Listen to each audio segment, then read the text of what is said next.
Hi, and welcome to On Location. We're out here today at the Carter Brothers Haunted Hayrack Ride, and we're speaking today with Ed Carter. Ed, thank you so much for allowing me to be out here. Yes, sir. And can you tell me, 30 years now is what you're looking at. So how did all this get started?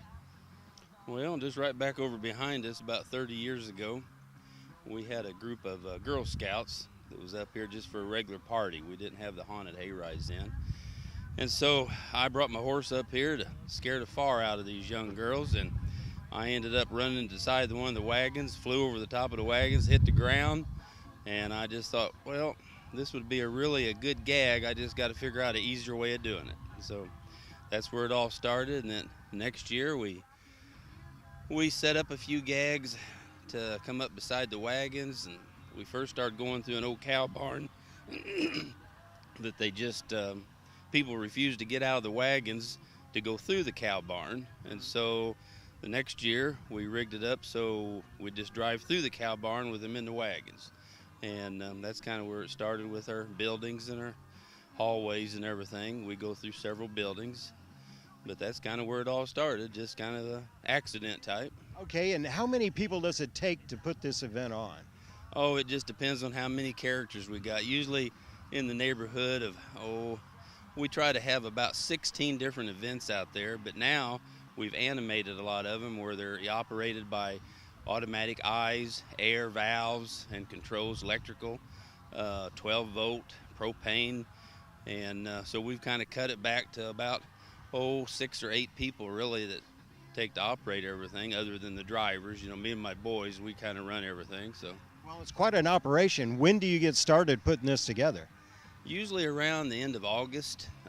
This year we started the 1st of August because we had to build a new road. We built about a half a mile of new road, put gravel down, and that was quite a job getting that built. And we had a couple new gags that we had to move around. We had to do a lot of digging and earth moving, and so it just took more time this year. Now, where do you get your ideas? I mean, times have changed. There's different horror movies that come out every single year. So do you get your inspiration from different movies, or is it just your own imagination that takes over? A lot of my own imagination. I mean, most of our family comes from down south around Poplar Bluff, Missouri, and a lot of our characters that we use is deceased relatives of mine, that either Uncle Perry, Aunt Pearl, Uncle Utah, Uncle Gene, Bobby. Most of them are just good old people that used to have a lot of fun. I come from a very religious family. We don't allow any like this sadism stuff or Satanism. It's mostly just fun stuff that kids have seen on TV, movies, Texas Chainsaw, Headless Horseman, just different characters. Our Dur York, he's something that we just invented ourselves, that come from down by the Bermuda Triangle wherever he comes in here.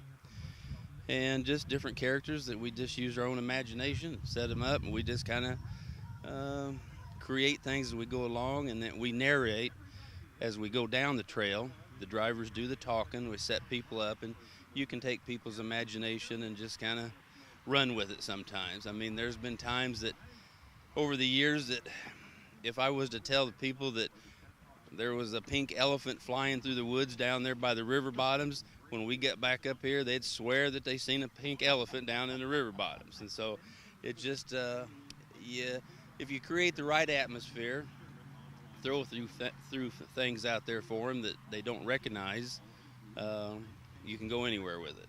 Now, when we're getting ready to go, and we've actually got cars coming in now and lining up, so how many people do you expect to come out here on an evening, let's say, and you're only operating Fridays and Saturday nights? So how many people can you expect? It's a weather market. It's just like anything else, like farming or cattle business. It just depends on the weather. If you got good weather like we're having tonight, we'll probably have a pretty good crowd. But and there again, there's a lot of high school football games going on tonight and tomorrow night, so that kind of holds us up a little bit. So it just depends. It just depends on all that. Okay. Now, for those individuals, if you haven't come out in 30 years, where are you and when are you open? Well, we're 3 miles north of the Illinois State Fairgrounds. right across from the Rail Golf Course, and just before you get into Sherman. And we're running Friday and Saturday nights, the last 3 weekends in October, and then on November 1st and 2nd, and we run from 7 to 11. And then on Halloween night, we run from 7 to 10, and it's $10 per person, and they get the Halls of Terror, the haunted house, and then the hayride. And the ride lasts probably a half an hour, and that the haunted house, they just kind of go through that whenever they have time between the hay rides. That's about it. I mean, we do have Kids Day. We started that 2 years ago, and that's the last Saturday in October from 1 to 5, and we charge $5 a person. And basically it's just, we have a couple of our characters out there, but nobody has a mask on. Well, it sounds like an exciting time. I know that I have lots of little kids that have been out here over the time period, and they've certainly had a great time. Do you have anything to tell anybody, any do's or don'ts about the hay rack ride?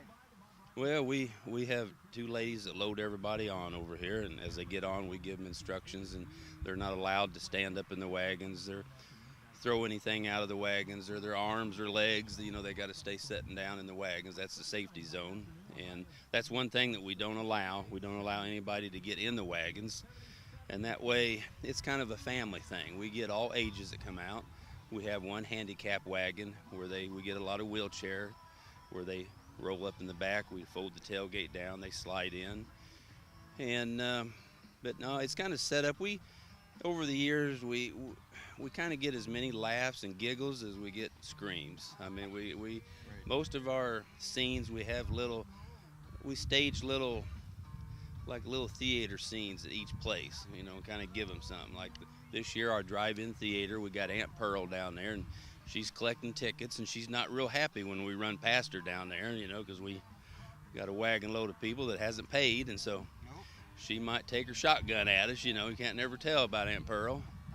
And so, well, it sounds like an exciting time, and I really appreciate you letting us come out. And thank you so much for your time. And I know you're going to be busy tonight, so good luck. All right, thank you.